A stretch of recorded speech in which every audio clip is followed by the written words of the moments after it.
Welcome back, dear students, to the third chapter of your book, that is on the name of Public Sector Enterprises, Public, Private and Global Enterprises. This is the name of the chapter, and here we are going to see first of all the classification flowchart of Indian economy. Then we have departmental undertakings with their features, statutory corporations or public corporations with their features, then government companies with their features, the MNCs, global enterprises, then JVs, joint ventures, and PPPs as public-private partnerships. So all these 7 important points we have in this chapter. So one by one we are going to discuss each. Let's begin. So the very first one being the classification of the entire Indian economy.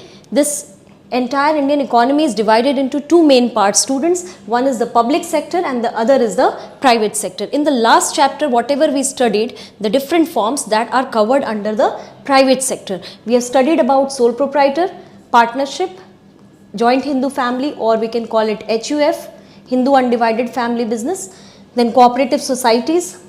Then it was about the companies where we discussed the public and private, and also OPC, the latest form, one person company, and MNCs also can exist in private sector. Similarly, in public sector, when we talk about, there are major 3 forms. One is departmental undertakings, the other being statutory corporations or public corporations, and the third one being government companies. These are the 3 major forms of public sector, and apart from these, students, MNCs, JVs, the joint ventures, or PPPs, the public-private partnership, it can exist in both the forms. Like PPP is a mixture of public and private both, then JVs can exist in both, and MNCs also can exist in both. So this is all about the classification of Indian economy. Now next in line is the features of departmental undertaking. Now when we talk about departmental undertaking, students, you must remember that this is one of the oldest form of the business under public sector enterprises. Oldest, with the oldest we mean that it is also one of the largest forms because it involves massive revenue of the government which directly comes from its treasury, and also where the nation's security is involved, this form takes its place. Similarly, we can also say that wherever public services are needed, this form takes up, and everything is under the government's control directly by its ministries. So let us quickly go through the features of departmental undertaking, its main characteristics as per NCERT. Here the funding is directly coming from the government's treasury through appropriations in the budget. So government announces the budget for each department, each ministry, and accordingly they get the financial support from the government. The subject to accounting and audit controls are also directly under the control of government. The employees are also called government servants. Their recruitment and conditions of service are all governed directly by the government.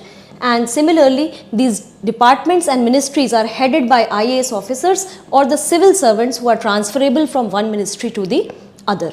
Now when we talk about its more features, it is generally considered to be the major subdivision of government department. It is directly under the control of ministries and accountable to that particular ministry for its operations and work. They also demand funds from the ministry by the government's budget, its treasury, and are also accountable to that particular ministry. Now for example, we can see the India Post or Doordarshan facility, AIR, Akashvani, then Indian Railways. All these are various departments directly under ministries, various ministries, like it can be Ministry of Railways, Ministry of Information and Broadcasting, Ministry of Postage and Telegraph, and then we have the Ministry of Culture, the Ministry of Defence. All these are directly controlled under the control of the government, and they are the oldest and largest form because here massive revenue of the government is involved, and also where nation security has to be taken care of, and in the welfare of the general public, these departments are always kept directly under the control of the government.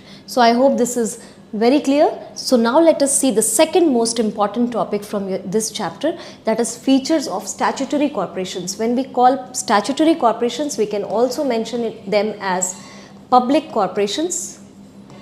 Now let us see a few features as per NCERT, these statutory corporations are necessarily set up by a special act of parliament. This is a very important point, students, because in these organizations, its objects, powers and privileges all are governed by that special act of parliament by which they are directly in control. And this type of organization is wholly owned by the state. This is also a very important feature. This is directly owned by the state and completely held by the state, and their revenue as far as powers and revenues are concerned, the financial responsibility, the power to appropriate, it has sometimes controlled by the government as well, and at the same time the state only has to bear all the losses because it's complete investment from the state's end. Statutory corporation is also a body corporate. It is very significant to note here that just like any other company, it can sue and can be sued by others. It can also enter into contracts and it can also acquire properties on its own name as being a body corporate.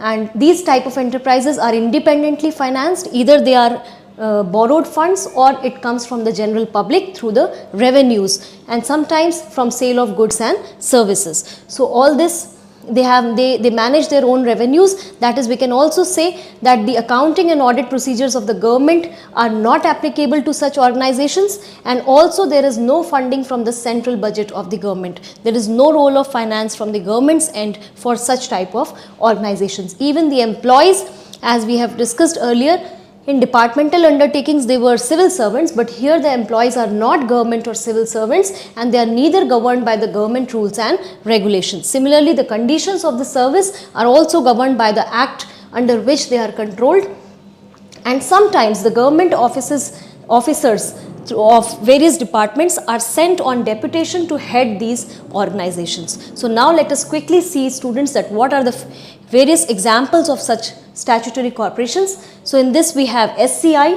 that is Shipping Corporation of India. Wherever you see the words corporation, it's generally the public corporations or statutory corporations. So SCI, very prominent example.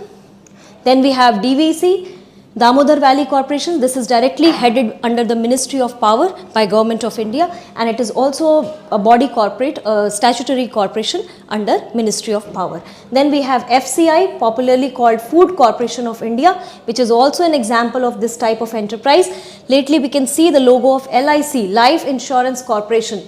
Wherever you see this word corporation, students, just make it a point that it is nothing but a statutory corporation. Then also we have IFCI as one of the corporations, Industrial Finance Corporation of India.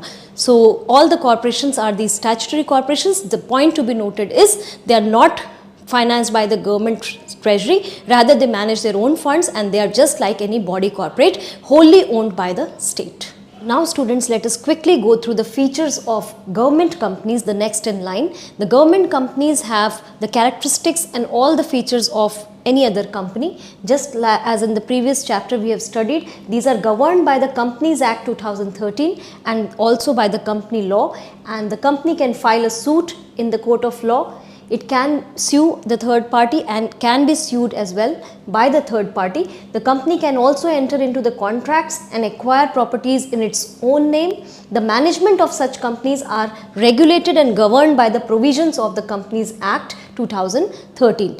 But the employees of this company are again appointed according to the MOA, or we can call it AOA, Memorandum of Association and Articles of Association. And this accounting and audit rules and procedures are not applied to, they are exempted from these rules and regulations.